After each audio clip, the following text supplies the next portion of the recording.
Okay, everybody, welcome back to the Bell Tower. We are here for episode 22 of For Whom the Bell Tolls.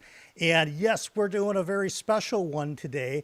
Before we get into our guest, I want to thank everybody who is watching today with us live. I know it's kind of a different time, but I did promise you guys that I would be doing some European friendly, time stream. So it's not 4 a.m. your time when we do this live stream. I want to thank everybody who is watching later on replay. You may be at work right now. You may be sleeping right now. We have viewers from all over the world. If you are watching on replay, for sure put hashtag Team Replay in the comments and let me know where and when you are watching this so I can cater some of these live streams to you. All right, folks, this has been a guest that I've wanted to have on this show for at least 4 months. We did have something scheduled a couple of months ago, and guess what? Life just happens. And I am very, very grateful that she was able to come on with us today because Silvia's channel is just bonkers good. And if you know me at all, I watch a ton of BookTube. And there's few people, though, that I watch every episode, and she's absolutely one of them. Now, she is in Bulgaria, so this is about 8 p.m. her time, as we are noon about my time. I'm going to shout everybody out in the comments here in a minute, but before I do, I'd like to welcome Silvia from her channel, Library Unbounded, to the Bell Tower. Silvia, please let everybody know in the chat how you are today, or tonight, I guess, as it were. Yeah, well, tonight counts as today, I guess. I'm doing Yes. so well, and I'm so nervous as well. First of all, thank you so much, Brian, for having me here. I am so grateful. It's such an honor. I mean, you've had such amazing people here, and I feel like I might not measure up, but I'm gonna do my best. And it's really really fantastic. Baloney. I've had John Minton on. You won't be worse. I mean, Oh, there you go. John, I gotta dig in on you in literally the first 60 seconds of this video. Ha ha. Although he'll pay me back, it's fine. Hey, so let me get into some of the comments real quick. And as you guys know, as we do here in the Bell Tower, I come quite prepared. I already mentioned to Sylvia before the stream. We'll probably get to about a third of these questions. But I've got some talking points here that I think you guys are going to really appreciate.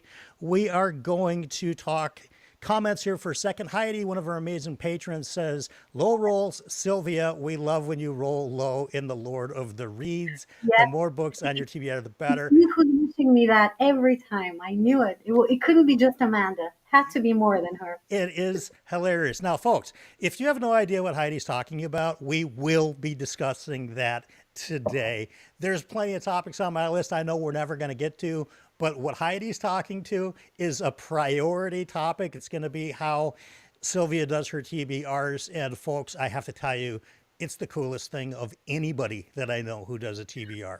So, as a matter of fact, I want to do a follow-up episode of this where I build my TBR with Sylvia doing how she does it because it's just that good.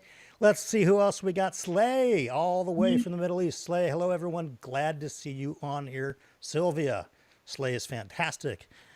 How do I say this? Delicio might or might not be watching the show today while on the clock. Have a good one, Brian. Well, hey, I'm not your boss, so just keep it kind of casual. You'll be good. Christopher says, "Afternoon fun from across the Atlantic. Nice to see you." Britain from some oaky dude. Long days and pleasant nights. And Slay is also saying Sylvia convinced Brian to read some Reacher books. Yes, you must. Slay has been on there just saying it's time to do this. And Tharnall is here. Hey, Tharnall. Hey, Brian. Pleasure to meet you, Sylvia. Well, for everybody Brittany, who's watching, I have to say, and I'm going to say this a couple of times during the stream, Sylvia's channel, Library Unbounded, is linked in the description of this video. So you have every opportunity in the world right now to go hit that link and subscribe to her channel. And I think you're going to find some amazing content there. So, Sylvia, where should I begin? Because I have a bunch of notes here. I think we're going to start with something really basic. We're going to do some basic questions. And I think in the aspect of the kinds of questions that I want to ask you today because so few people have been able to see you live. I know that a lot of the questions that I may not ask other booktubers because they've answered them live a million times already. I can probably ask you some of these. So this is Go quite ahead. quite fun for me. And real quick, I'm gonna say hi to these people. Joanna stopping by for a minute to say hello. Hello, Joanna. You need to subscribe to Silvia's channel if you are not, and all the way from New Zealand. Hello, lovelies all. Hi, Derry. Hi. Derry's great. All right, so Silvia, tell us, how'd your love for reading begin? Because when I watch Library Unbounded, I see somebody who's very passionate about reading, and I wonder when that kind of love of literature happened for you. Brian, let me tell you the most boring story you've ever heard. So, Perfect. We're here the for boring. yeah, the year was 1992. I was 5 years old, and my older brother was learning to read, and I managed to learn before him, which he has still not forgiven me for. But we had this book of stories about dragons that had no covers. I mean, it wasn't by design. It was Okay. used so many times that it had no covers anymore. And I think I read it through like many, many times, probably 20 times. And then for my seventh birthday, my grandmother gave me Alice in Wonderland as a gift, Ooh. which I've also read more than 20 times. Oh my And gosh. the rest is history. I don't know. I've always loved reading. um, it's one of those things that just, life is sometimes difficult and Hmm. it's easy to escape into a story. And, kind of, I mean, it's not difficult. It hasn't been difficult just for me, for everybody in general. But Right. you have a book, not only can you escape, but you can also kind of learn to deal with things through be it sometimes fictional experiences of characters. I don't Sure. No, I mean know. that makes sense to me. And does that do you find that like reading this genre of fantasy and science fiction and things like that kind of help in more of that kind of day-to-day mental escape than say normal literary fiction? Absolutely. Well, depends. Okay. I've dumped on literary fiction many a time, Okay. uh, unfairly, very unfairly, might I say. I've been a fantasy and science fiction elitist for many Sure. years, um, but literary fiction has a lot of merit. I don't have to convince people in that; everybody knows it. But recently, only have I started appreciating it. Maybe because life offers you opportunities to compare experiences and appreciate it. But I do think that fantasy and science fiction provides a different level of catharsis because usually it's difficult to create stakes high enough into literary fiction to have these bombastic moments. And, we don't have many opportunities to be real heroes in real life. Well, Yeah. at least I don't. And being able to live through an experience like that, again, be it through a fictional character, provides a different level of, coolness. I remember reading, and this is the first of many times I'm going to talk about Sanderson during this video, so Perfect. apologize, It's everybody. it's very timely, and I know a lot of our viewers are big Brando Sando fans, so I I think you're in am, the right place. yeah, cool. But I remember reading the Way of Kings for the first time, and the scenes where they return. That's all I'm going to say. No, nothing else. Whoever read it knows.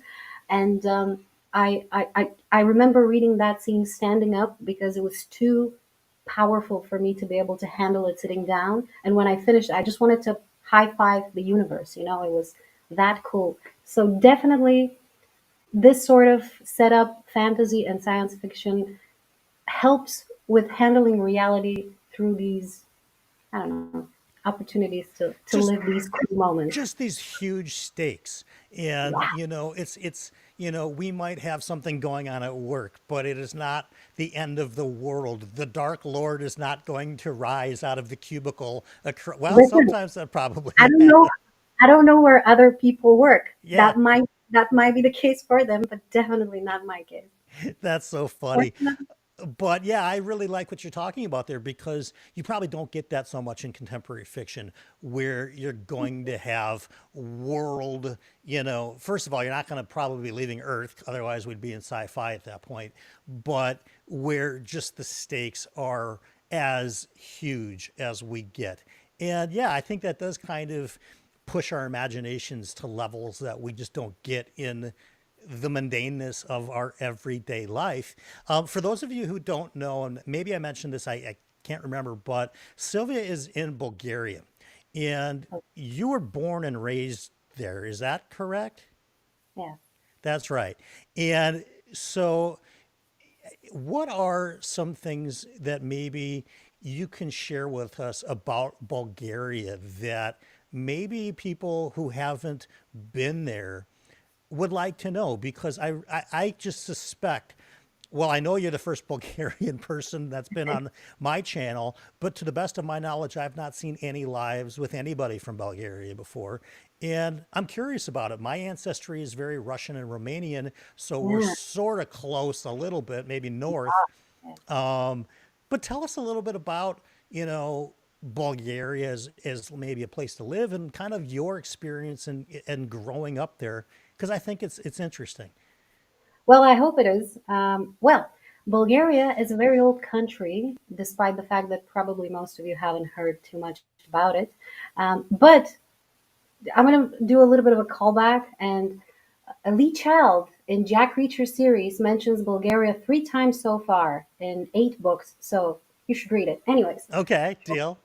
Bulgaria has existed for 1300 over 1300 years in Europe, but before Okay. that in Asia. And so we're kind of a mixture of 3 different I don't know if it's proper to say races. We have Yeah. sort of Mongolian part and sort of Slavic part, and the oldest tribe in Europe is also part of our ancestry. Russians use our alphabet, not we theirs. I think it's very important to mention. Interesting. Yeah. Actually, yes. And what else? We are very, I want to say straightforward people, but understand rude. Sure. Um, but we like guests and we treat them nicely. It's a pride of every Bulgarian household to try and get all of their guests as drunk as humanly possible. All of our Excellent. fathers, yes, all of our fathers and grandfathers make their own alcohol. It's a thing. Really? Okay, so like that's just, is it what kind of alcohol do they make? They make everything or Well, it's a type of grape brandy, but we say grape brandy, but it can be okay. made anything with sugar. It's called rakia, and it's Okay. not Greek or Turkish type. It's a different type. And yeah, it's a nice drink, I guess. Too strong for me usually, but it's a good Yeah. drink. What? Oh, and we are one of the few countries on this planet when where we want to say yes, we shake our heads, and when we say no, we nod.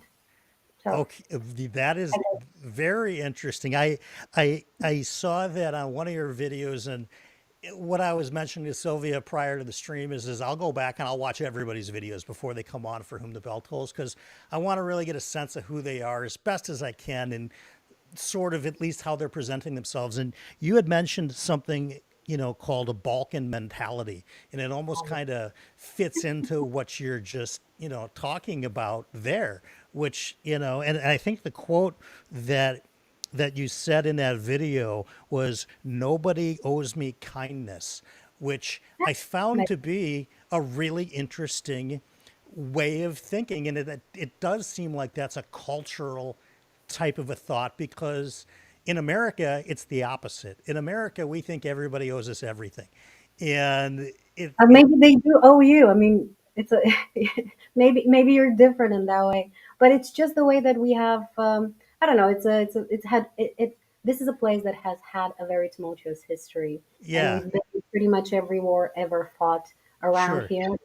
And I don't know. It's how I've been raised. I lived for a few years in France, and only when I moved there did I realize that I tend to say things a little bit too much too straightforward, Hmm. um, in a way that could be considered as rude, Sure. and probably was rude. And it's the first time in my life I considered that maybe you don't have to throw your feelings in everybody's face all the time, and not in a way that I'm expecting people to be considerate of those feelings, but just as a way of expressing yourself.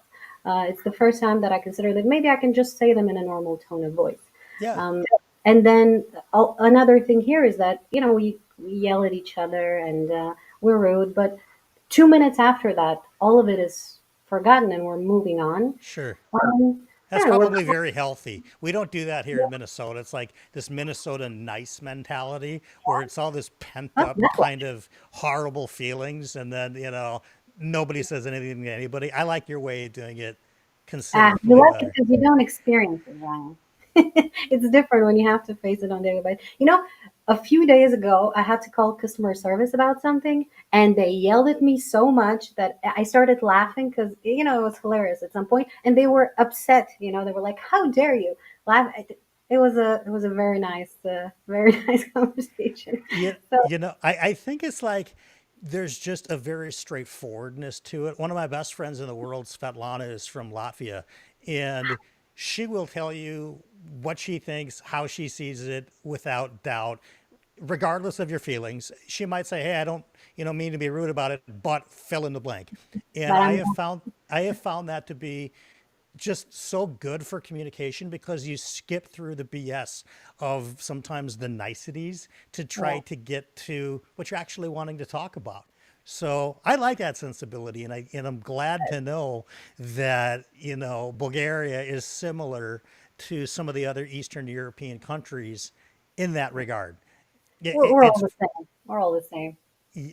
so I one of the things that struck me that I thought was, it's funny because it's true type of a thing. And you were talking about the different languages that and that, you had to learn different things, as a child. And can you explain, because I think it's a hilarious story, that when you wanted to take a second language, what your Ah, options were?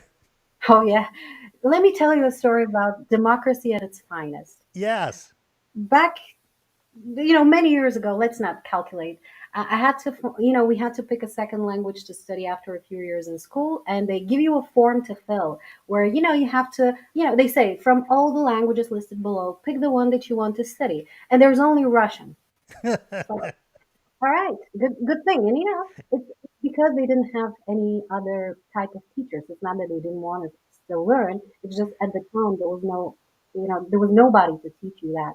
So you had to find ways around that to study English, for example, if you wanted to. And it's a funny story to tell now. And at the time, I didn't even consider it to be a weird thing. Only years later did it struck me as a somewhat unusual. Yeah, I mean, I think the only thing would have been funnier is if it was like an electronic version and you clicked on it and it says not available, not available, not available. And Try again. and after a while the Russian just starts blinking, click me, Getting bigger and bigger. So how did you learn English?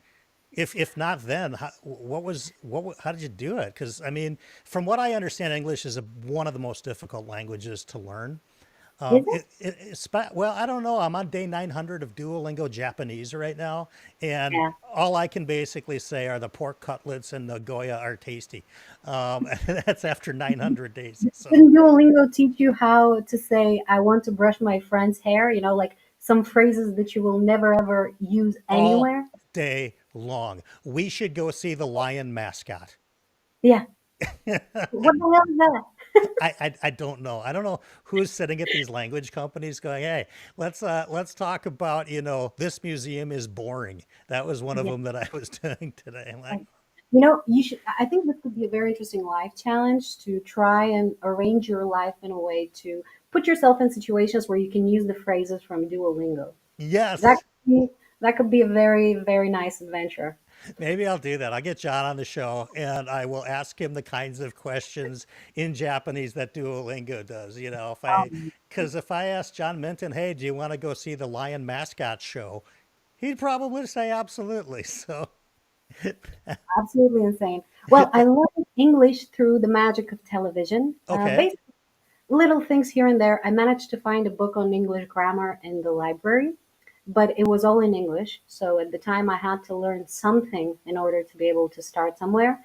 And I think my mom had bought me a little book of it was a comic book of Disney characters. It was Mickey Mouse and such, with little panels of things in English that you can learn from based on the situation that they portray. And watching TV listening to music, hearing the lyrics wrong, you start noticing the same words, now the same patterns of speech. And to be fair, I've always had it easier with learning languages. It's one of the things that comes more naturally to me. I don't have many talents, but this is one that I think I possess. And I don't know, it was through many years of of trying desperately to learn it, but the real learning happened when I started working as a bartender again many years ago. Let's not talk about it.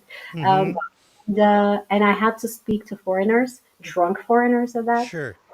So you kind of lose the fear of speaking. That's one of the biggest things, because you can learn a lot, but if you don't let yourself go and not be afraid to mess up, you will never really learn it. And then once you start speaking, your brain starts to develop patterns to turn your thoughts into actual speech, and it becomes a little bit of a habit.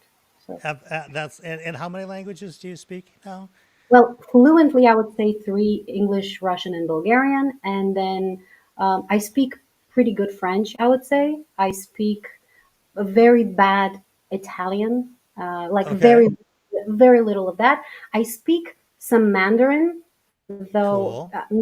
not good enough to say that I'm somewhat proficient. I mean, I can ask for directions and such. Sure. And whatever Duolingo chose to show me. To show you that Yeah, is that I this can is see that that the I don't have. program that is that the program that you use to learn, some of that stuff? It was part of it. I had a bunch of books. I do like what do you call? I like analog learning materials, Mm-hmm.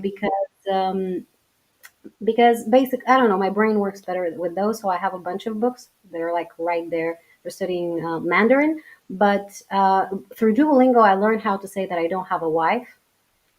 That's going to be very useful, I Yeah, think, yeah. in China, especially in China. For me Yeah, right? too. So Yeah. yeah, yeah.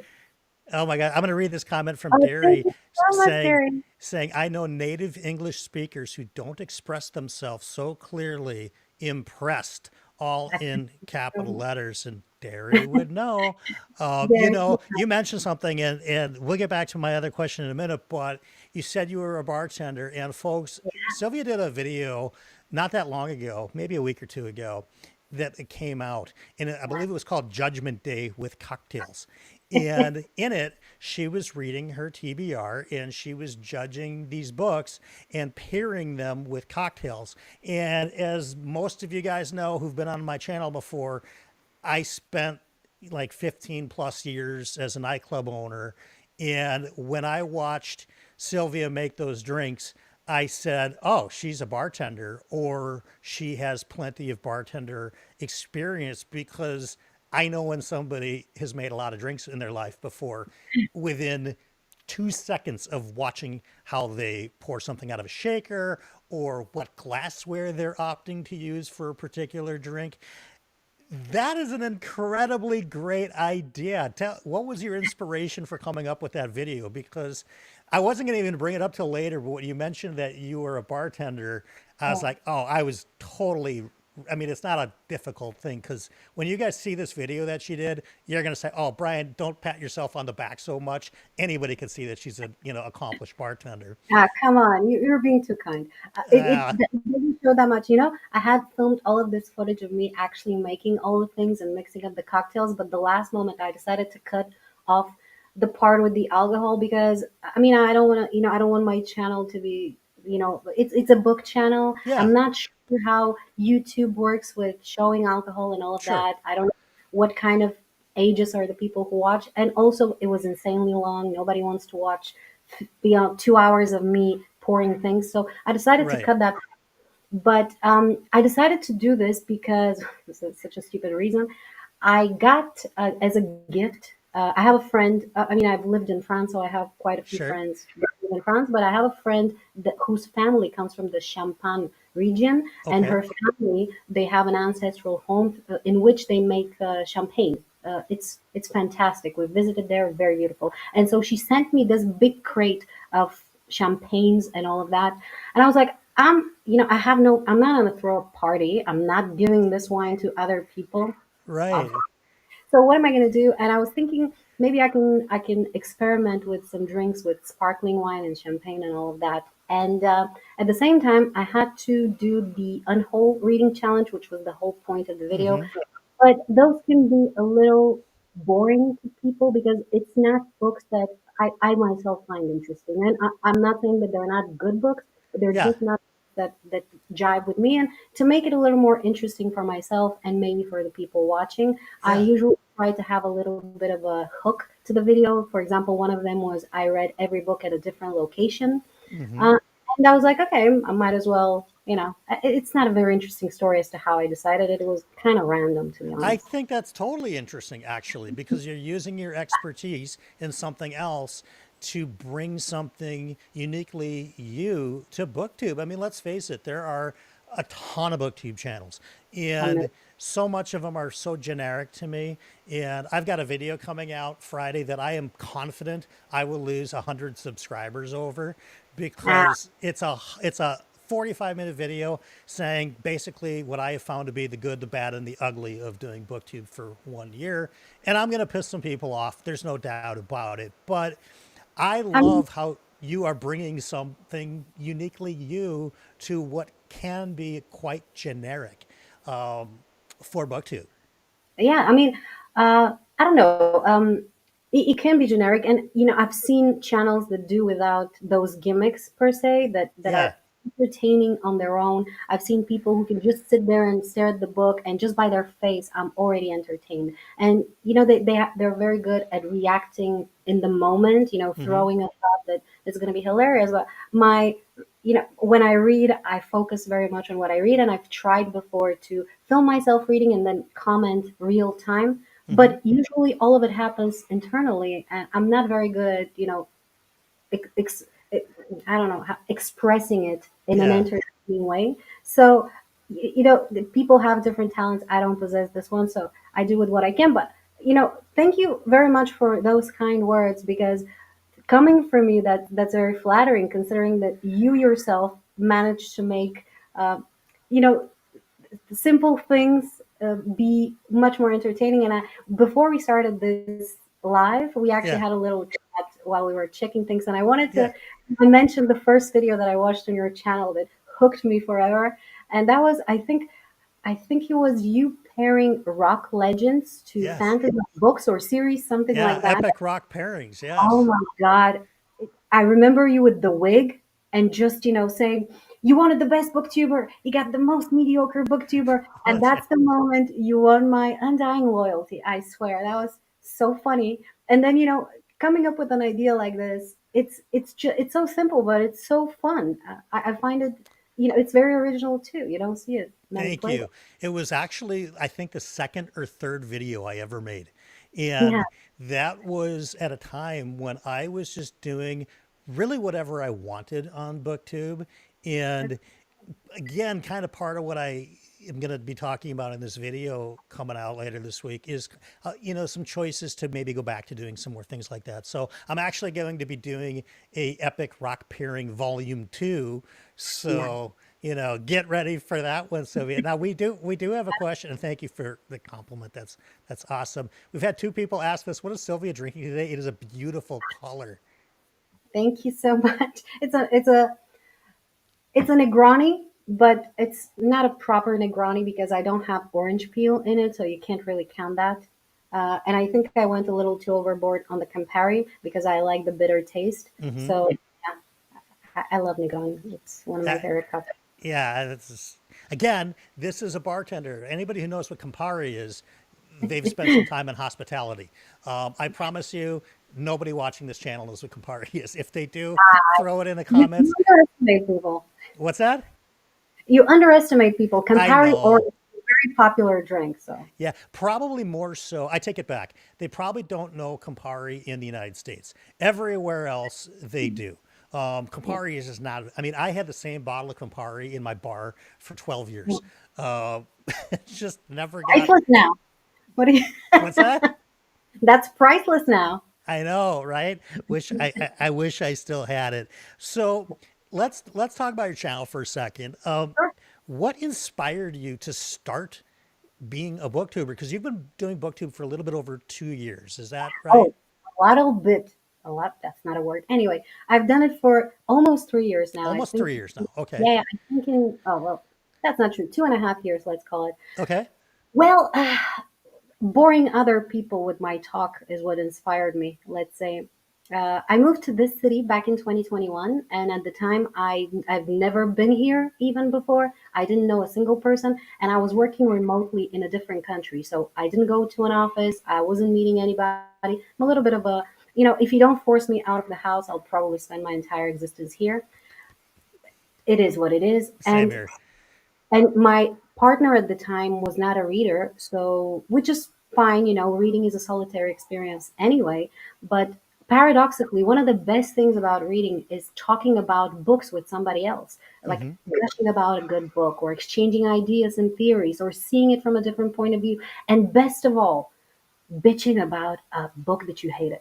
This is better than sunrises, I swear to God. It's And better. I love that. It's better than a sunrise. I mean, for real.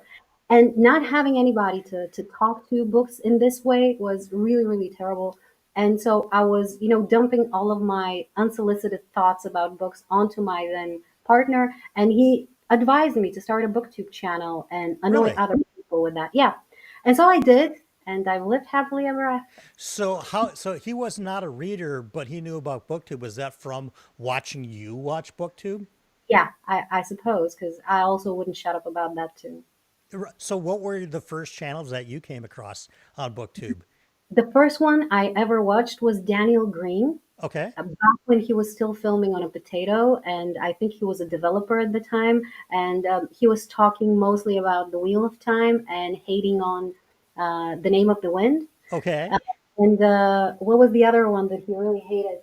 Sort of, no, wait, Sort of Truth, was it? Yeah, That I he think so. really, Yeah. yeah. And I watched him and Murphy Brown. I think I found her. Maybe she was the first one that Murphy Brown. No, Murphy Murphy. Napier. Yeah, Yep. sorry, what Murphy It's Brown? that's Uh, how you learned English was probably from Murphy yeah, Brown. it's also very possible. Yeah. Uh, but she was talking. She made this video. Maybe she was the first one I watched. She made this video about plot holes about Harry Potter in Harry Okay. Potter, and I went there with the idea of hating, and I left loving her. So kudos to her. And I think Elliot Brooks. And Sure. later on, I Mike's book reviews. Yep. Uh, these were my staples, still are. Hmm. So yeah, and there are many, many others, but these are the first ones I remember watching religiously. And it's interesting because that was back in 2021 and all of those channels still exist. Yeah. And that's pretty incredible because a lot of the channels that were around in 2021 don't anymore. And the first guy that I ever saw was Mike for sure. Yeah. And he is the reason you guys can all blame Mike for this channel because he's the Good. reason that I started it. But yeah, so that's really interesting that so he must have, yeah, like you said, known that you were watching BookTube and had confidence that you could do it. Just why not, right? What Oh, was it when you made your first video? Were you like did you have some trepidations about it, or did you just sort of like? Because I've watched it. I watched it in the last 24 oh, hours. At I wish least the you oldest. At least the oldest video that you have on. I don't know if you've ever deleted videos before. no, Sometimes people. Well, good. I have. I'm glad Yeah. that you haven't. If for no other reason, it's inspirational to you and other booktubers to see growth, right? From where we start to where we're at right now. But what was that like the first time that you made an upload? Oh my goodness. What did it feel like to you? I know it's been 2.5 years, but Yeah, yeah, no, I remember it like it was yesterday. I was sitting on the same couch, but the bookshelves were in a different place. And I remember I had this script. I haven't written a full script since. But at the time, maybe once, but at the time I had a full script of everything I wanted to say, but I wanted to make it seem natural, yeah, like, which never works out. And I had no in front of camera experience. As I mentioned to you before we started the live, I had I had made instructional videos, corporate instructional videos prior to it, but those are so fake that, they're yeah, meant to look fake. And I wanted this to be interesting. So I had bought this, microphone that I was holding here for some reason, even though it had a stand, and I was constantly hitting it. So there was this weird echo, and I was trying to be funny. oh my goodness, so cringy. Like thinking about it makes my nails flip upside down. But I wanted to leave it there because I mean I think the thoughts about the book are still valid. I think Yeah, it was Leviathan Wakes. yeah. But it was a terrible video, and I felt so awkward in front of camera, and that lasted for a very long time. I still feel a little bit awkward in front of camera, but that was so terrible. I filmed it for like 3 hours. Hmm. It's like a 10-minute video, Right. uh, and yeah, watching it afterwards and editing was the worst experience of my life. Well, I can tell you as somebody who has watched all of your videos far more recently than you have, because I'm quite sure you don't have the time of your in I your life to never go watched. back and watch the Silvia catalog, but I've done that in the last 24 hours, and there is an absolute shift at some point where you go from I think I know how to do this, maybe I'm not sure, where your confidence level, at least through the screen, amps to a totally different level. And when I watch a brand new video from Library Unbounded, I know it's not going to be anything like those earlier videos because your confidence level in what works for you is absolutely noticeably, like, there was a shift. I meant to write down where I thought that shift happened because I thought maybe it would Yes, be it has. useful, but it really is. You go from somebody who looks like they're kind of new and experimental about this to just like, I've made 1,000 of these already. This is, I know the format that works best for me. And it kind of leads me back to what I was mentioning earlier, in that one of the things that I like so much about your channel is that while you have some formula ways that Library Unbounded works, much like I have some formulated ways in what I do, one for the roads and things like that, they're very uniquely you.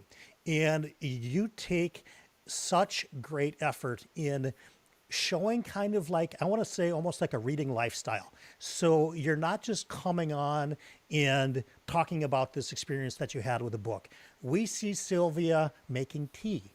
We see Sylvia Very staring original. staring out at the Black Sea, with this wonderfully calming, almost meditative, transcendental music behind you, where it's like it brings this magical realism to BookTube. And I don't know anybody else that does that. And you do it relatively often, not in every video, because I think that would be a lot of work for you. And I think it would become almost too much, Yeah. but you space it off in a way that when you do almost like a reading lifestyle, video, it's just really entertaining to watch. Can you tell us a little bit about the process of making a video like that, where sometimes we're seeing, a cup of tea and a cookie, and then all of a sudden the camera's behind you and we're getting a back view, and now the camera is moved around and you're patiently turning a page, and it's quality cinematic, and it's good stuff. And by the way, before you answer, a big hello to my brother Philip Chase, who says I'm at Hey, work, but I'm sneaking a comment here to say hello and wish you a wonderful chat. Um, yeah, he's such, just the such a greatest. big fan, like it's a dream come true. uh, Yeah, First of all, Brian, thank you so much for the very, very kind words. As I mentioned to you, I'm very thankful. I'm wearing so much makeup. You can't see how much I'm blushing here. But basically, I'm going to ruin everything, here by saying that I have no clue what I'm doing every single time. It's all duct tape production. I film everything on my phone. The only professional equipment I have is a lapel mic that I'm not even wearing right now because I couldn't find it. sure. So, quality stuff. But every time I start filming those lifestyle videos, I'm just trying to make sure that I actually do what I'm supposed to, like read as much as I'm supposed to, keep myself accountable. And I'm filming the nice view because it's so nice. And, it kind of feels like a shame not to share it. Hmm. But when it comes to those scenes where, I'm staring contemplatively, is that a word? Yes. Yeah, absolutely. Yeah. Great. In the distance, it's all, it's all staged. None of it. I mean, I do that, but I never film it when I do. So, I sit here, put the camera in a proper way. I pretend to be reading for like, I don't know, a minute so that, I get the good Sure. shot. And then I Yeah. move the camera and do the same thing. There are moments where I'm filming when I actually read, and those are usually very sped up because, I mean, who wants to sit there staring at me reading? Right. I mean, yeah, unless it's a reading sprint, that's not what they're there for. But I think people get it, right? They know that you don't have a It's cameraman standing behind you as you're not reading. yet, not yet. Hey, folks, if I move to Bulgaria, there might be cameraman opportunities for me Yeah, in one of the lovely cities that is on the Black Sea. So yeah. I don't know if my Balkan sensibilities are maybe they would my ancestral heritage would come back if I was over Yeah. there. You should visit Romania, by the way, if you have Romanian heritage, and Yeah, even if you don't, it's such a beautiful country. I mean, you should obviously visit Bulgaria too. But yeah, I've been so impressed by this country. It is huge. They have like three roads in total, no highways, no nothing, but it's all very beautiful because it goes all through the mountains. They have amazing castles that they managed somehow to preserve in a very nice way. So, highly recommend to go and visit. I really do need to do that. And I don't know why I haven't yet. I mean, I'm gonna turn 30 next year, so I mean, Well, yeah, folks, this I'm this almost reaching 21. So it's yeah, cool. folks, this is the face of a 30-year-old in the nightclub business.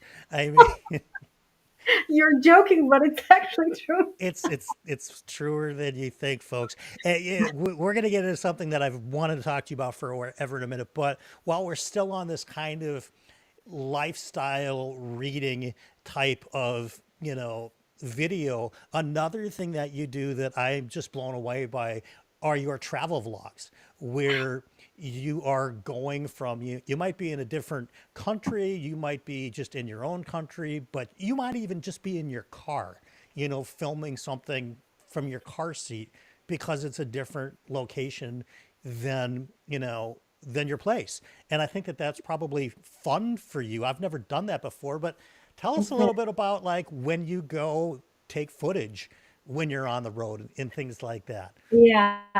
Well, we do have. I don't know. I love driving. I got a driver's license at the tender age of 36. So I'm still very much into it. Even though, but drivers here are terrible. They don't care about themselves or anybody else. So it is always an adventure. Sure. But I do love driving, and when I'm on the road, there's something beautiful about watching, like, moving through the road. I don't know, I can't Hmm. explain it, but I'm pretty sure everybody understands. It's a pretty normal, fun experience, and so seeing something beautiful on the road, I don't know. I like watching people travel, and I thought it might be fun for everybody. So I put a little stand on the dashboard, and I put the phone Yeah. to film whatever I do. But usually when I'm filming in the car, it's because I'm visiting my family, and they're the loudest people you've ever met. Oh my God. And they have no concept of personal space. So I'll be like Okay. talking to the camera, and somebody would my grandma would be like showing up here. It's like, what are you doing? Yeah. I We remember, we might need to see some B-roll of Sylvia's grandmother coming um, through and interrupting video content creation. I mean, if she calls right now, you will hear her all the way there, no microphone or anything. Like, there's she has no understanding that the microphone can actually transfer the sound from there, so she feels the need to yell loud enough for me to hear her from three towns over. But yeah, very, very, very intrusive presence. I mean, I love them, but they have no clue how to behave civil in a civilized way, let's Yeah. put it that. And so I usually go in the car and go somewhere in nature, just to sit with myself and also film whatever I need to film.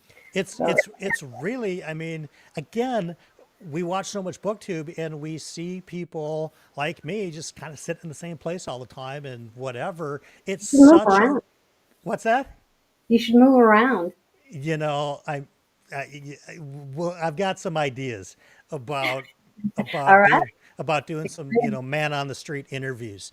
Ooh, However, it may not be Brian doing it. It may be Ah, one of the other people that show up on my channel from time is to that a time. fact? It might be a fact. We shall see. I love how that is just stuck with the BookTube It's community. hilarious. It's Oh my God, I love it. when you try to do different things, sooner or later something's going to stick. We have to talk about what I find to be now. Again, I've gushed about your channel a lot, and You did. A with good little too reason. much, I think. No, with good reason, because it's important to me that people who are unaware, there's two things. One, it's important to me that people who are unaware of your channel for whatever reason, check it out because it's a great experience. For two, I really want you to know how good this is because I think sometimes as content creators, we will watch other booktubers or other YouTube non-book related stuff and we'll go, God, they're just way better at that than I am. And sometimes we need somebody that is not us to remind us, no, your stuff is really good. And it is, but we need to talk about your TBR games because for those of you who are unaware, I'm going to give you just a really 30,000-foot overview and I'm going to let Silvia talk more about it. But Silvia has created her own board games. And when I say that, I don't just mean like digitally where she's, made up a map and a board and, kind of does this. No, she makes up her own games. There is a physical board. There are physical cards that she creates. Just like if you were going to go to the store and buy a game, there's cards that she's created. She has created themes for different landing spots, and it's all basically to determine what her monthly TBR is going to be. It's based on the Lord of the Rings. She's done 2 games so far, so we are currently on the second version, which I Do will this say. enough. What's that? Two that I know of, right? We're going to talk about that because I want to know. But there's a noticeable upgrade, by the way, Ah, between the yes. first board game and the second board game. Second board game just feels like even the way that you angled the board and angled the art on the board, it gives it more of a three-dimensional feel. But for those who have not seen your TBR game selection videos, would you take some time here and kind of explain what they are? Because I can't give a good enough explanation. And I want to know not only what they are, but how did you come up with this? Because we talked about maybe I can be creative at times. You blow me away on that one. This is just, next level stuff for me. Thank you so much. Well, I wouldn't call myself too creative. I guess I have more time than most. Let's put it that way. I started making board games to determine my TBR back in 2021. I was doing buddy reads with a friend of mine that lives in Norway. And so we were doing video calls. We would read a book and then we would, select another one after that. So every time we would pick a book, we would use a board game that carried the name The Lord of the Rings at the time. Okay. Basically a PowerPoint presentation with it had a very nice background. I'm gonna send you some files later on to see because I'm very proud of the art that I did. It was all done through Incarnate, and it was all pixel art. It was very nice. It was an isometric map, very beautiful, and basically would land on a spot, we would pull a card, we would land on a second spot, pull a second card, and we would try to pick a book that matched both prompts. And so this is what we did for about a year before we had to suspend the thing. But I've always liked the name. I like stupid puns, and so I dropped that thing and never showed it to anybody else. But 2022 was it when Okay. I no 2023 I started doing a TBR game after swearing up and down that I'm a mood reader and I would never do TBRs because I can't stick to them. And then like the giant hypocrite that I am, I decided to go for it after determining some reading goals for myself, and I thought I need to be more intentional about what I'm reading. So I'm going to try to trick my brain into having fun picking the books that I read. And it's obviously not that original of a concept because there are so many people with so many great TBR games on BookTube. And the previous one that I created, the first official Hmm. version of The Lord of the Rings, the Fellowship of the Reed, was Yeah. basically a Monopoly map with no Monopoly rules. Just roll and move Roll and around. roll and roll. Yeah, basically that was it. Not very original. I had put many different elements, like prompt cards was my favorite thing because you never know what you're gonna get. Like Yeah. tw- randomizing twice, once with the dice and once with the cards, and that kind of stuff. It was very random, as you mentioned. There was not a lot of cohesion in the whole thing. It was mostly just a fun thing that I thought I did, and it had much more success than I initially anticipated because people apparently like this kind of stuff, and it was colorful and it was fun. And then the second one, I started working on it in September of last year. And like I really put a lot of thought into it, and it all started with my desire to do something based on prompt cards mainly, and Yeah. be again to follow the theme of Lord of the Rings with the two towers, but the two libraries. And immediately I thought, okay, we're just gonna go from one to the next one, and on the way we gather books. So that was basically the backstory. And the art was like, I don't know, I'm not a very creative person, I don't think, but sometimes I would come up with an idea and obsessively work on it. Sure. So the shape of the map that it is, it's like an island on the ground. Yeah. Basically there's no sea around it. That was like a thing that popped in my head at some point, and I worked on it again on Incarnate for a long time until I managed to get it right. And then I don't know, it's like developing the cards took the longest, but it was the most fun They're because incredible. I came up with a bunch of theme, like entities related to the Lord of the Rings, like the Witch King of Angmar, for example, and then I would Yeah. match it with a prompt, and then I would put a little explanation or a little fun fact related to it, and Yeah. then that And was you highlight it too. In your video, you zoom in on that card mm, so everybody gets to see what you've created because folks, I have to tell you, I'm going to, when this video is over, I'm going to put a link to her most recent TBR video in this description because you got to watch it. She can discuss it all day long. And when you see what we are talking about, I don't care what Sylvia says about, oh, there's all these other TBR games. This is bonkers good. I saw Vera was in the chat a minute ago. You remind me of her in a way that you guys are so like, no, when you're gonna do something, you're gonna do it, and that TBR is so yeah. cool. I I mean, there's interrupted you. Please go on because I wanted to let everybody know that I don't want you to have to go search to find this. I'm going to link it in the description, thank you so so much. it's a simple click away. Well, there's a reason why I call it the most precious TBR game. Yes, yes, and Smeagol is like, such the underrated hero of the whole I journey. know. Oh I my mean, God. he Oh got my done. God. He got done dirty at the end. He didn't deserve, to go out the way he did. He could. Yeah. They could have found a nice cave for him to live out his Smeagol days. I really like the beginnings of a redemption arc that Tolkien put into the book. And then, there's one moment in the entire story where I hated Sam. And that was when, because I think if Sam was a little more accepting of Smeagol, Yeah, he would have had a chance. And, there's a yeah. lesson there. And I think, well, still, Tolkien was brilliant with the way that he switched it around. And, basically, it sometimes depends on us to help, to provide for others opportunity to become better. But I mean, I don't want to preach here. No, I think, hey, I I am unfiltered. People know what they get when they come here for sure. But yeah, the cards that you do, and the other thing that I wanted to talk about with your TBR games is that on the first version, it was a pretty defined amount of books that you're going to read because I think you said you could maybe read 5 or 6 books a month, and that's really what you're going to get. Now, in version two, the two libraries, this is a dangerous game because there are several squares that require Sylvia to go back and start, back in the game and pick up more books.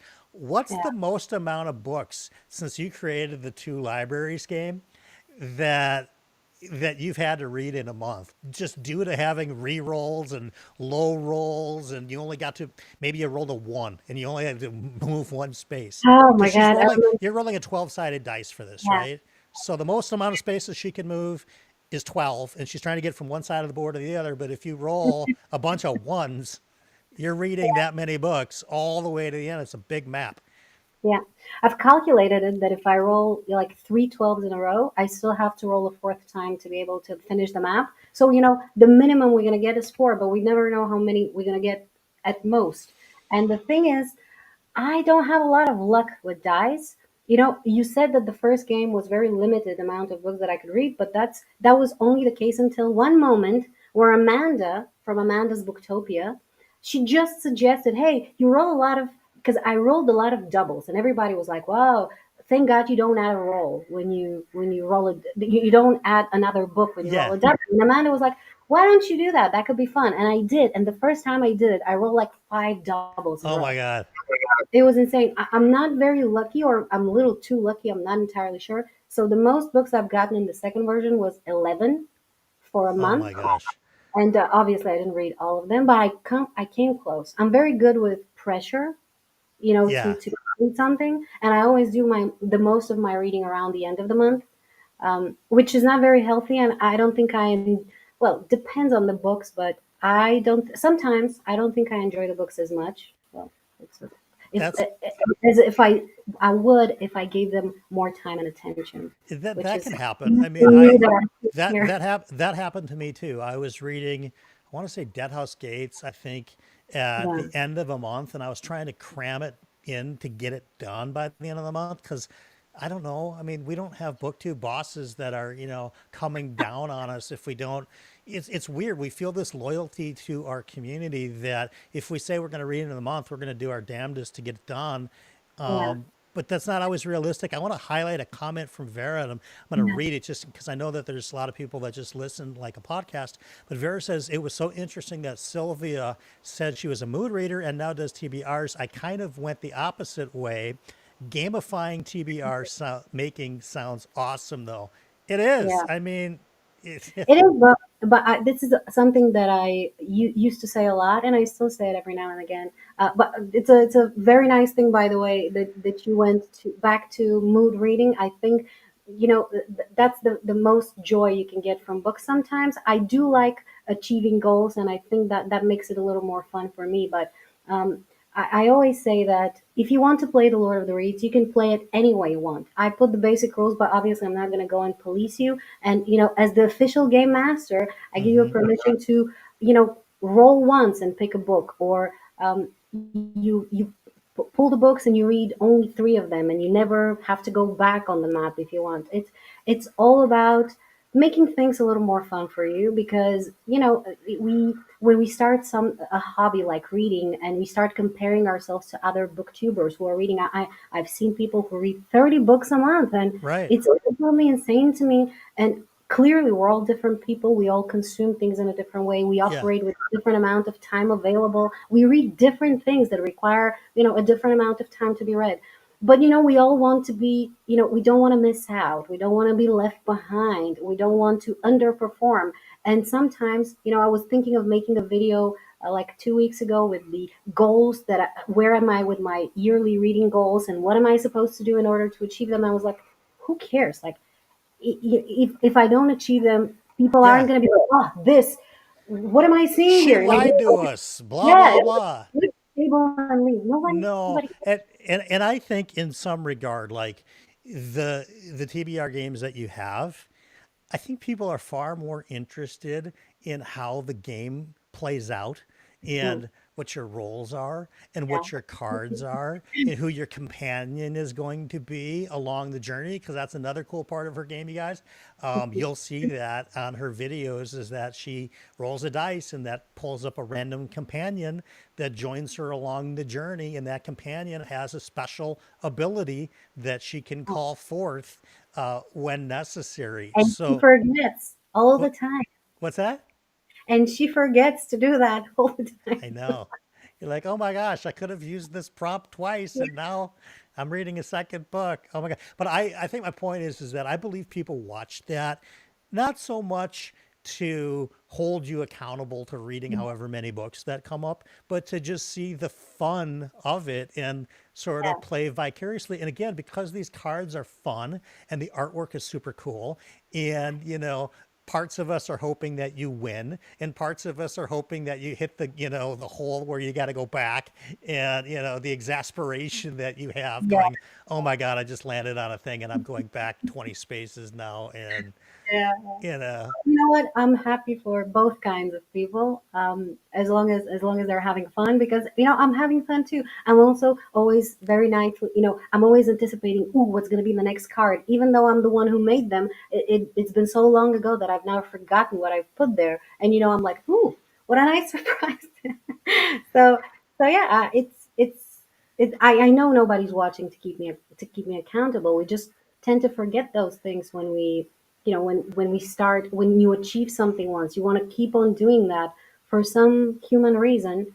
yeah. But it's important to remind ourselves that none of it is necessary. It's a it's hobby that it's it's it's meant it's to for make fun. us feel good. It's for fun, and I love how widely you read, because yes, we talked about your favorite being fantasy, but I mean, you read manga, you read. I saw that you're. I don't know if you finished yet, but last I saw you were in the middle of the Anthony Bourdain book, Kitchen Confidential. Yeah. Oh my God, so good. This man, what a great book. It's written so well.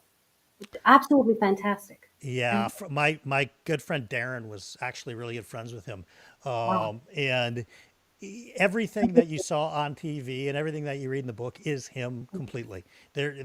What you see is what you got with Anthony Yeah. Bourdain. But I like how even in your TBR games, you can select manga, so it's not 11 Stormlight Archive books that is just Oh, never if we going to could, happen. I would select 11 Stormlight Archive books.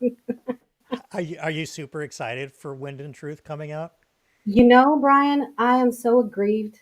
I don't know if that's a word, but I am, because I can It's a see people word. on this. It's Okay, Belt. good. First of all, it's Beltube. I make Yes, up words at least every other video that, I mean, it's a good thing I'm not on Kindle, because people would press the button and nothing yes, would like come up in the dictionary. Yeah. Just be a guy shrugging his shoulders. Yeah. Google be like, Yeah. We don't know. yeah, yeah. What was, yes, I hereby proclaim this award, and I am that because I can see people unboxing the thing, Wind and Truth. Yeah. Some, I don't know, advanced readers Yeah. are getting this book around the world, and like being all happy about it. And I'm pretty good usually with not being too envious, and Yeah. being happy for others' happiness. I wasn't happy for these people. I hate them all, because it should be See, me. this is the Bulgarian coming out. Yep. Yes, yes. I want to read it yesterday, and Yeah. I don't know. I feel betrayed that the book is choosing other people before. It's so stupid. The But book yeah, does I not choose want the to. reader. It's not like Harry Potter. Well, I don't know, but yeah, I can't wait. I can't wait. And because I live here in the middle of nowhere, it's not going to be available for physical purchase day one. So I'm going to have to get it as an ebook, which I will do. And I'm going to start reading it the second I can put my hands on it. You know, I have an unpopular opinion that I'll share, because Vera just put a comment up that said that was me with The Devils by Joe Abercrombie Yeah. until she got it. He.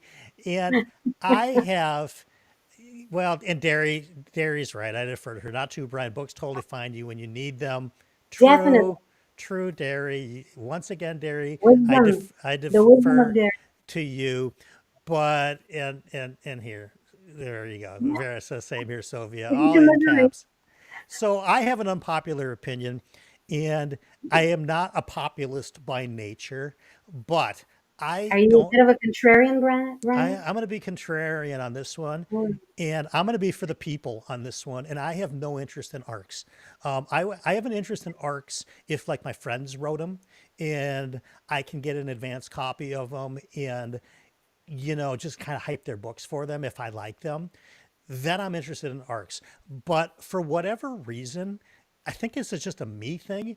I don't want Wind and Truth early. I don't want The Devils early. I want to read it when everybody else reads it, because I want to experience it with the community, not separate from the community.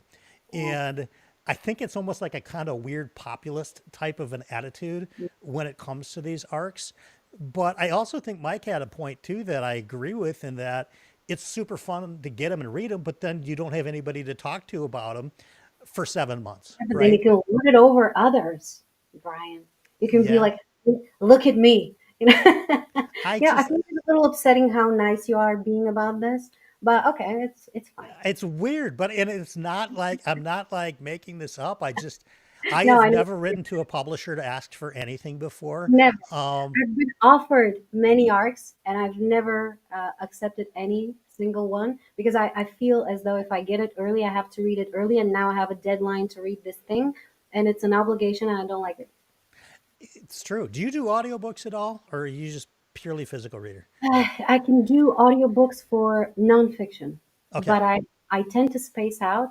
I don't know, like if I have to read a fantasy book, I don't think my brain can produce proper image of a place if I listen to it. It just doesn't compute properly. I can't do it. I've tried, never works. I usually fall asleep, and so yeah, I only do audiobooks for nonfiction, and I've only done a few so far. I've sure. done Bad Blood by unpronounceable name of the author, Okay.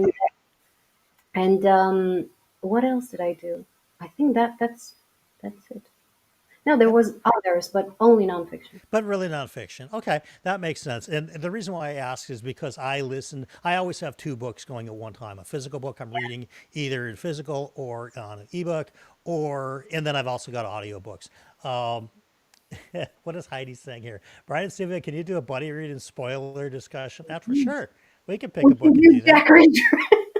We could do Jack Reacher. One that that she can't say.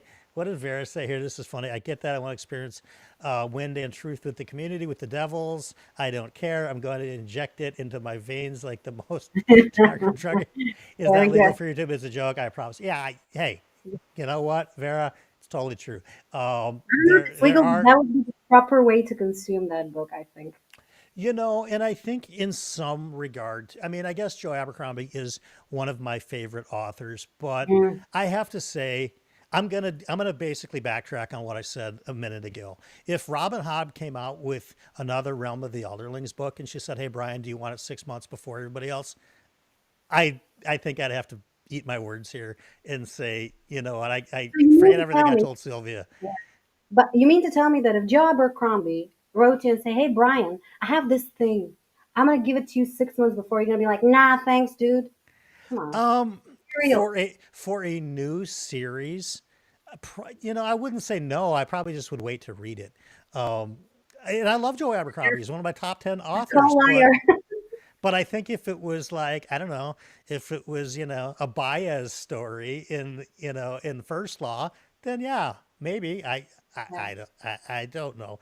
come Let on, you me, would totally say yes. yeah, I probably would. If you could interview any author, living or dead, who would Mhm. it be? Like if you could just hang out and shoot the breeze with an author over tea, who comes Yeah, to mind? okay. Um, up until a few days ago, I mean, I'm gonna say Brandon Sanderson, obviously. Okay, Jobber, definitely. Jake Kristoff sounds like a lot of fun, but after I read one book a few days back, I'm gonna say Oscar Wilde because he sounds like a complete, um, how do I say jackass in a nice way? yeah, that, I think you just did. Okay, good. So Yeah, yeah, I I definitely do that. I think that I agree. I mean, that's one that doesn't come to mind right off the top of my head, but as I hear it, I'm like, yeah, he would be You pretty know, cool. I read this thing. It's called "Only Dull People Are Brilliant at Breakfast." It's a compilation of random thoughts of his. Basically, if he had a Twitter account, that would be his Twitter That's what it feed. would be. Yeah, and it's hilarious. And I'm pretty sure he wrote most of those drunk, but he sounds like a person that is like just pretentious enough to be fun to hang around. Yeah, So I I think I. I think that that would be good, and I like how he's certainly not shy to share his Yeah, opinion, and he's hilarious. yeah. So yeah, I kind of like that idea. Have have you noticed that?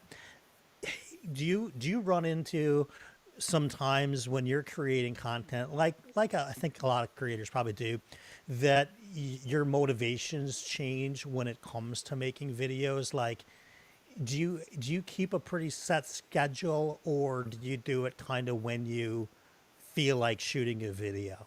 Yeah, I every now and then, I'm a very organized person by nature. I've worked as a manager for many years, so Yes. I have a little spreadsheet for absolutely everything I do in my life. You have a spreadsheet for everything you do in life? Yeah, I have to time out and say, Derry, you have a twin in yes, Bulgaria, yes.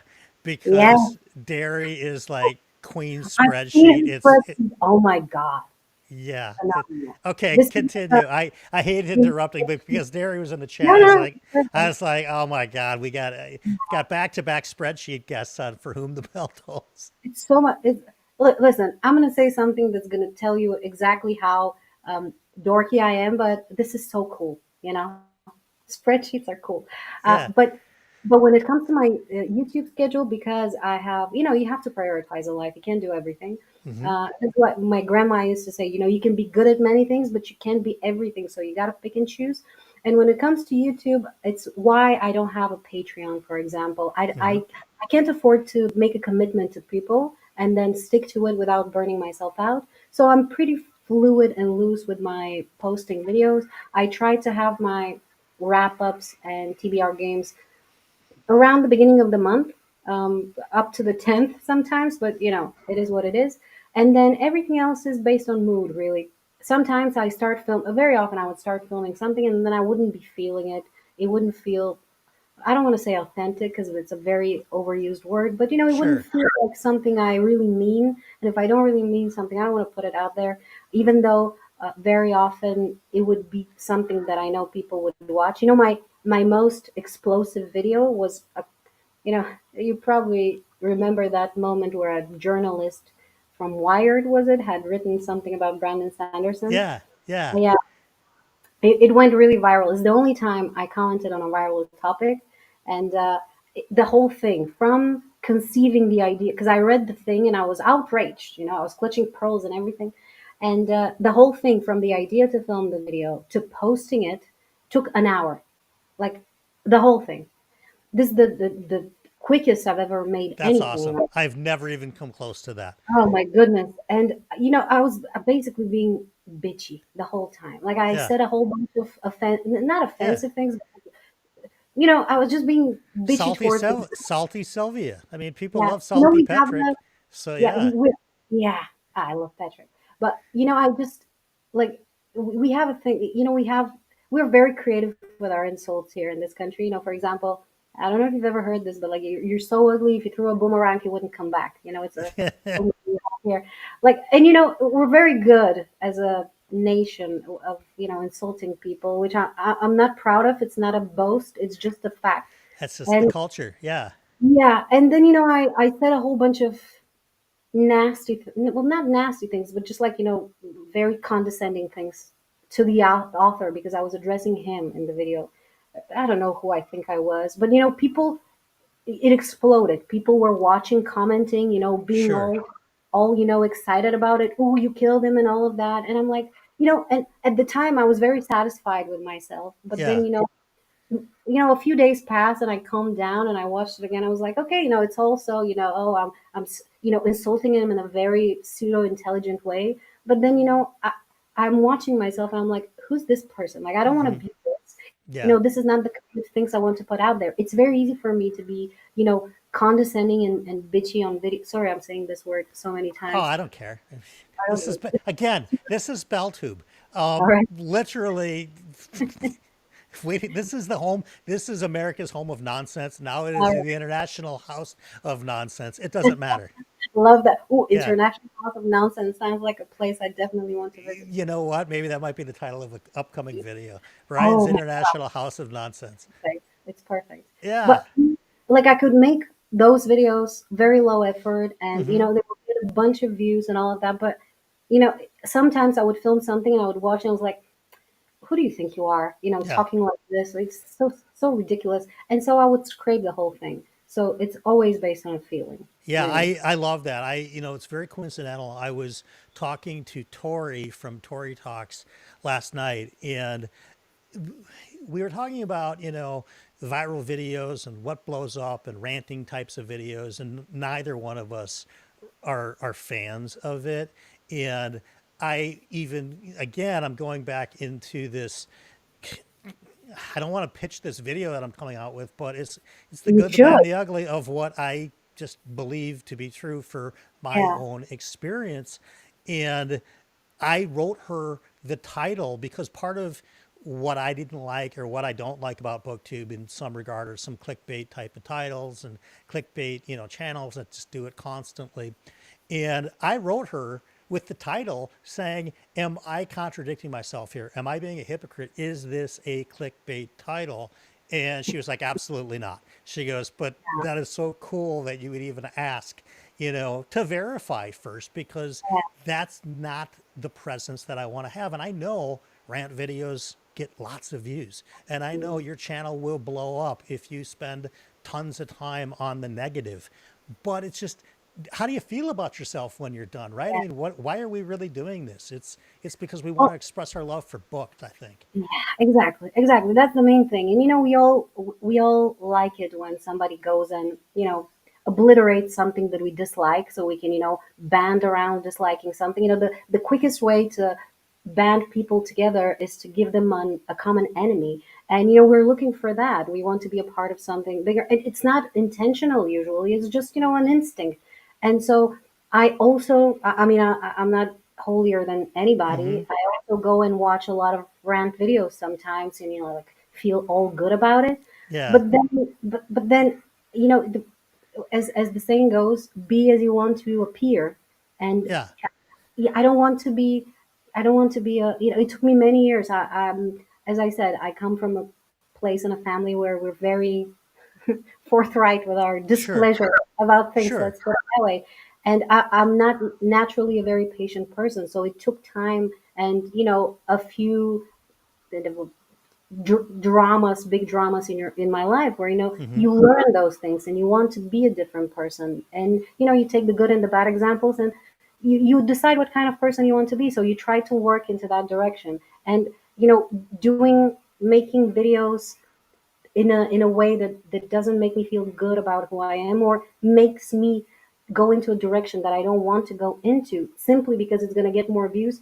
But I didn't come to BookTube to be popular. I came Sure. because I just wanted to talk to Yeah. people about books, and that's what I'm trying to keep it But it can contained. happen. I think that, Yeah, to, saying to only be super positive on everything is inauthentic to some degree, right? And I had mentioned Patrick earlier, and there's a guy that, is 99% positive, but there is Salty Patrick who does come out, from time to time. And it's terrific because not that we're interested in his rant as much as we are in that he's a real human being and that there are things that upset him and piss him off. And I think that that's very fair. yeah. And if you limit it to a certain amount, then you're not a rant channel. Then you're just a human being. And I think that that's really fair, for you as a content creator to bear in mind. So culturally speaking, you don't have to hold yourself back maybe Yeah. I all the mean, I time. do make myself, I make it known when I'm displeased with a book, but I just try to not, go into commenting on like current events. There's plenty of people who do that, and I'm not informed enough to comment on pretty much anything because I don't pay that much attention to real life, at Hmm. least not enough to have an informed opinion. No, I So mean, I think that that's fair. And I mean, if you're going to jump on the latest thing, at least be informed about what that latest thing is instead of for the sake of doing it. Because again, the quality of the show, I think it just suffers. Let me yeah. ask you, what do you feel has been your biggest challenge as a booktuber, as somebody who creates something from nothing? What do you find to be your biggest challenge?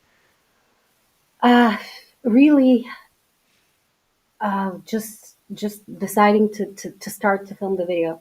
Every time before I do, it's this. I mean, it's a thing that like you postponing something for no reason. I think it's a little bit of an ADHD thing, Hmm. but it's just deciding. Okay, I'm gonna film this video now, and then being okay with what's gonna, like, watching myself after, like, why am I beating around the bush? Watching myself afterwards is like a torture. I don't know what it is about seeing oneself speak, hearing one's voice. I mean, I don't think I have a unpleasant voice, You don't. Your voice is great. I Yeah. don't like listening to it. I don't know why. I don't know that anybody loves the sound of their own voice. Um, I I sure hope they don't, because it would be very unfair if it was just me. no, I definitely, it's the thing I like least about my show is the tonal quality of my voice. So I go back and I watch my videos a lot just to try to improve and see what I Wow. thought I did okay at and see what I thought I could do better at next time. And I'm I always like, never gosh, watch my videos afterwards. Oh I my God, always do. once they're edited and out there, it's done between us. It's over. I move on, and that's it. You are in the 99 percentile of other content creators because I ask people this all the Um, time, and yeah, very, very few people do what I do and watch them because I'm not that's watching it because I think I'm so great. It's like I just want to say, all right, did I like this video transition? Did I like how the sound came out? Did I like, my just personal facial expressions when I do things. And I feel like, and I actually take notes and I go, okay, what is one thing about this video that on the next video that I do, I'm going to do a better job at? you do And the Monday morning quarterback thing, kind of. Is that the saying where after the game they go and watch the thing and take notes of how they did? I don't know anything about probably Vera, football. you too, you're Vera's biggest fan. Well, I think, I think that's fair. Heidi says, Sylvia, you are awesome, like a breath of fresh air. She also had stepped out of the room and had asked again what amazing cocktail that you had there because she Uh, wanted to know because it looked so pretty. Yes, I'm doing the Negroni. But first of all, Heidi has been so fun to talk to. I think you came from John. No, wait. I think John was the one who directed you to my channel. I think that was the first comment that she left under one of my videos. And well, it's always so nice to see her name because she always has. She. I think every book I talk about, she's already read Oh yeah, and has very well put opinion about it. yeah. Like, knows how to put things. So cool. Heidi is a true New Yorker. She will tell you what she thinks about a book, Good. good, bad, My or the ugly. You're getting nothing but the God. truth out of Heidi. So, no, she's been fantastic for the channel, and Yes, it from almost Brian. it almost leads me into like my next question. If there's been some memorable moments or a memorable moment or interaction that maybe you've had with a viewer or a subscriber that comes to mind that you could share with us. Yeah, well, there have been many.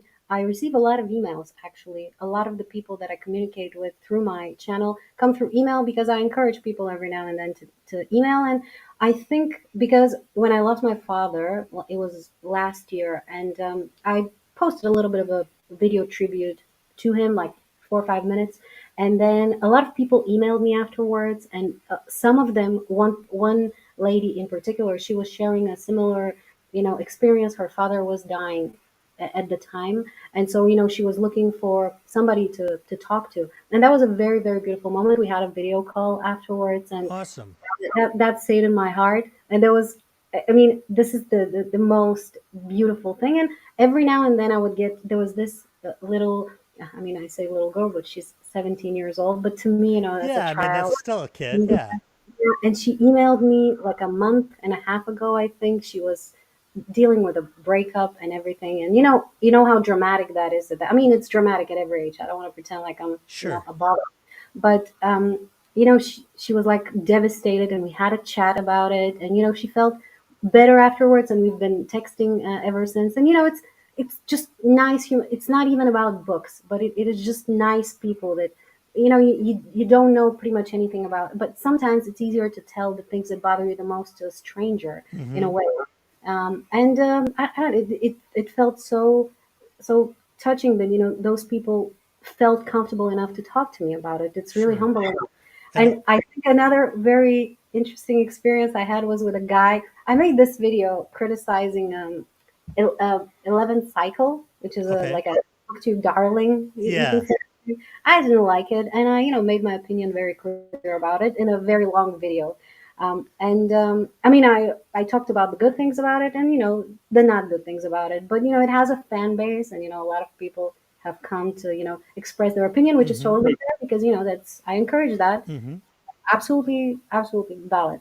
And one guy came and left a commentary that went, "You have no taste," and I was like, you know what? It's possible. I don't know. Like I have the taste that I have. And then afterwards, he texted on Instagram. He was like, "I'm sorry, I was having a bad." I was like, "No problem. You don't have to apologize for that. It's a thing. I have no knowledge of whether I have taste or not. And it's like it's not Sure. that big of a deal." Yeah, And and then everybody's got an opinion, and some people just absolutely, can't. absolutely. Oh Some my people God. just can't keep them to themselves, but I that's mean, cool. I personally can't apparently, and yeah, but it was a nice human interaction afterwards. We don't have to agree on everything, and it's it's okay to take things with a little bit of a good humor sometimes. I think so. I mean, and again, we're all here for fun. This is, we are not solving the world's problems here. We're Yeah, talking about these books that we love, and I think that, yeah, you know, in a huge way, this love of books, there's a certain kind of person that, while we're all very different, right? I mean, you're very uniquely Sylvia, I'm very uniquely Brian. There are so many things that I've noticed, especially through doing some of these interview shows, that regardless of where you live, what your background was, male, female, or otherwise, age doesn't matter. There are certain personality characteristics that I have found to be pretty common in almost everybody that I've met through BookTube. yeah, And we're all really different, but there's just certain things about like kind of being openness and, generally trying to be helpful to others. These are things that I have found to be very common to people that are specifically on BookTube, not necessarily YouTube. And maybe it's just this corner of fantasy and science fiction and this sort of area of BookTube that's so just generally brings out good people to not only yeah. be content creators but also in the comments. Now, of course, as channels grow, you're going to get more exposure and you're going to get more ridiculous comments. That's just how life goes. Have you had any that you, besides the one that you talked about, that you're just like, do you ever Yeah. walk away from going, God, that sucked? Or do you have that Eastern European, thick skin that you're like, ah, screw this person, I don't care? You know, um, Sometimes I would get, all up in my, feelings about a comment, but I've learned to never react to things that upset me. Well, to never react right away, like Mm-hmm. because you get, I don't know, you get upset about something, but at least I'm the kind of person that it goes away really quickly. Like 2 minutes later, I no longer feel that way about things, and it Sure. doesn't have to be dramatic. And I think I've said it in one of my videos, whenever I receive a negative comment, first of all, I invited that person to come and tell their opinion. I've never deleted a comment so Yeah. far, although I will start because there are some bots that Yeah. leave comments really Yeah. frustrating. But I've invited the people to come and share their opinion. I said a whole bunch of negative things about something that is dear to them, Mm-hmm. and I can understand why in their state of emotion they have left something that wasn't very nice. But as I mentioned, I've been raised in the philosophy that nobody owes you Mm-hmm. kindness. You can receive it and you should appreciate it when you do, but you shouldn't take it. Sorry, my cat is making a lot of I noise. heard it was great. Yeah. Yeah, she's very opinionated too. But you shouldn't take it as the word like a big affront if somebody isn't. And I always take it as this person is not my enemy. Yeah. I I want I don't we don't have to be friends. I don't have to wish beautiful things for them. But I always take it as, what if what if they're having a bad day, or Right. what if it's my brother, for example, and Right. he's having a bad, like he's saying something, because I mean I've touched a nerve clearly for this to Sure. be the case, and I always try to distance myself from this, like I don't know. I've had people say, like, oh, you're just a bitch who, whatever. Sure. And you know what? Probably from your point of view, I am. On that So, given day to them, you were speaking of yeah. siblings. I did notice my sister was in the chat a while ago, and Oh, I cool. didn't throw her up on the screen, but yes, I did see you, sister. Uh, I have another question for you, and then we'll probably do what we always do at the end of these. But I've asked this question to a lot of people, and the answers are somewhat similar, but I want to give everybody the opportunity to answer it. And that is someone's watching this and they're seeing you for the first time, and they've been thinking about maybe starting a BookTube channel or a YouTube channel. Maybe it's not even about books, maybe it's about something else. What advice would you give to somebody that's kind of on the fence about doing it? Well, I don't know if I'm qualified enough to give useful advice, but I'm gonna give the advice that I have, I guess. Sure. And I mean, it's not gonna be something groundbreaking, but Yeah. but do it. And when you do it, uh, you're gonna have audience. It might be 5 people, 10 people. Appreciate those people because we tend to. I've watched a girl cry a while back because her video only got 10,000 views, and Right. I'm like, can you imagine 10,000 people in the same place, Right. willingly, It's a lot like of people. voluntarily listening to you speak? They could be listening to anybody else, and they chose you. I mean, it's insane. Like so cool. But what I would say is that say only what you mean. Like only what you mean, no matter which topic you're talking on.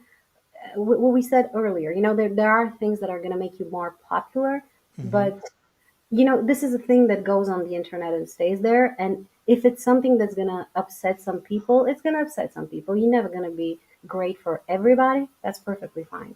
But Hmm. if you mean what you said, at least you'll be okay with yourself.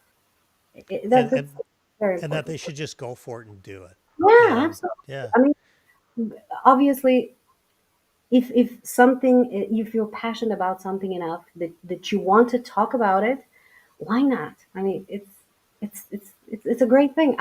Again, as we talked, there's negativity obviously, but where isn't negativity? Like, show me a place, and it's natural part of life. Don't take things too seriously. Do your thing. Say what you mean. Do it. It's really not that scary. I love it.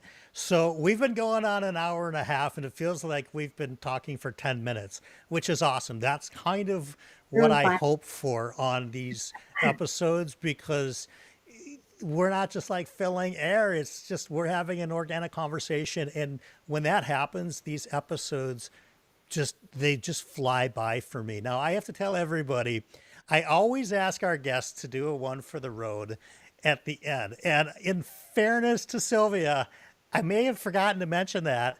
So if you feel like doing a one for the road, Sylvia, would you lay one on us today on very, very short notice? Yeah, yeah, absolutely. I will bless you with my wisdom. That's what we want to hear. Yes. Well, uh, first of all, before I do that, Brian, I want to thank you because this is such a fun thing. We've talked about it before. We did the live, but this is my first live ever.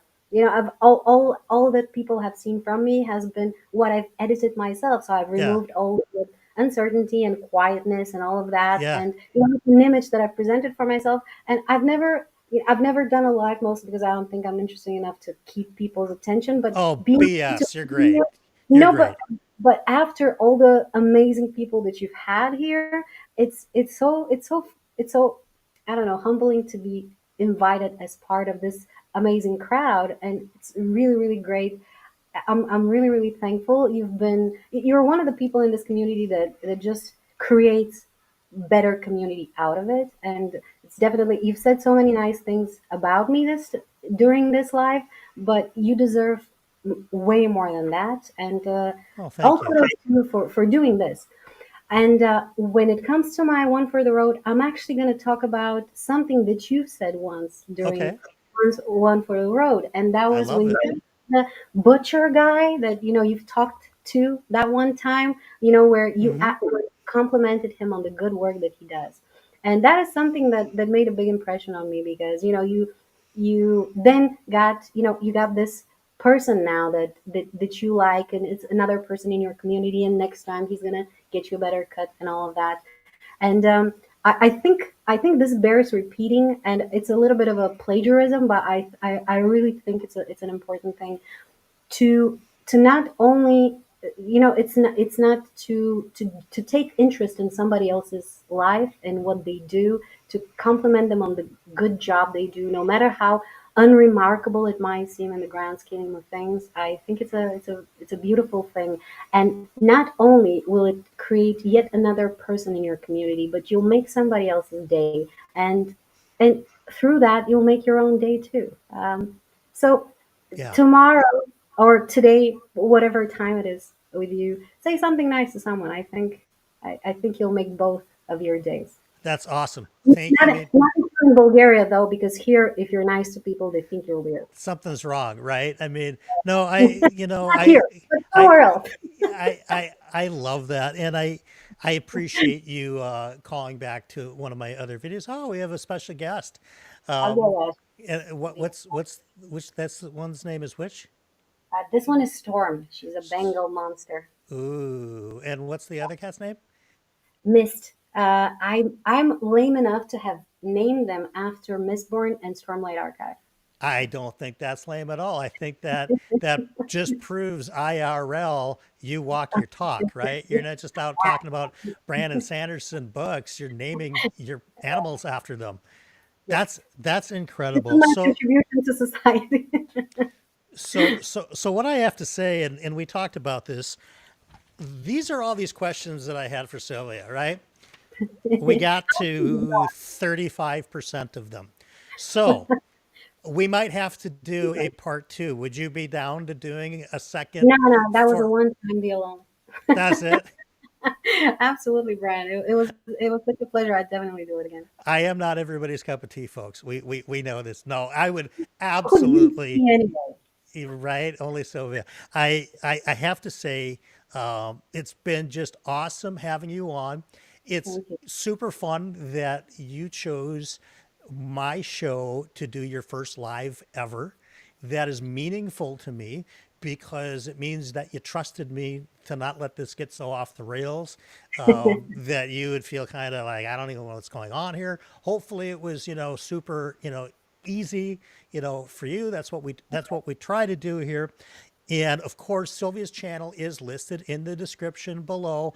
Later on, I'm going to put that TBR link, but you can go check it out on your own if you want, for her TBR games. And I'm going to just give you guys a quick, is there anything you want to tell anybody about any upcoming content before I give my final 2 cents on what's coming out? Yeah, there's one video. There's one video that I'm very proud of, and I haven't even made yet, but I'm already very proud of it. But it's a comprehensive Cosmere reading order, and I know everybody and their mom have made one of those, but I think mine is the best. And I have a very scientific approach to it, and I have very good reason as to why every single book should be read when it should be read. Yeah, it's going to be great, I think. But I Excellent. haven't made it yet, so I don't know. We will all be looking forward to this. Of course, I can't ignore Vera's question here. Oh, She's a very important question. What lipstick does Sylvia use? wait. This is girl talk stuff. Yeah, like girl talk. I'm not very good at that because I think it's Maybelline, and it's one of those velvet um, things that you can't remove. Like only fire can remove it from your face. It's like a lip stain or something. I forgot. I'm gonna go back and put it in the comments of this video afterwards. Very cool. There you go. And please don't use This fire. is a promise. Please do not use fire to take it off your face, or we will have a very odd episode the next time we have you on. So you guys, this has just been a complete blast. Let me give you a couple of quick channel updates. By the way, if you liked this video and you want more people to see Silvia online, make sure to hit the thumbs up button because YouTube will show it to more people. If you've not subscribed to this channel or Silvia's, you got to do it. We have a Patreon here. It is certainly not required, but it is always appreciated. I don't know if I stole that line from Jimmy Nuts. I probably did, but that's just life. And let me tell you about what's coming up on the channel. Like I mentioned later on this week, I've got one of my longest videos I've ever done. It's 45 minutes long. And it talks about my experiences of 1 year on BookTube. And it's really the good, the bad, and the ugly. And I suspect that I'll probably lose some subs. But hey, I got to be authentically me. There's no editing in it, really. I don't even talk about any books in particular. It's just sort of a year back look at what I've kind of come to think about all of this. Clearly, I like doing it, or we wouldn't be doing it. And as far as next episodes of For Whom the Bell Tolls, we are off next week with the Thanksgiving holiday week. But coming up on December 4th, which is the first Wednesday of December, we are back at our normal times. I believe it's going to be either I think it's going to be 7 p.m. Eastern, 6 p.m. Central. I'm bringing on a person who had me on their show the first time I think I was ever on anything, or the second.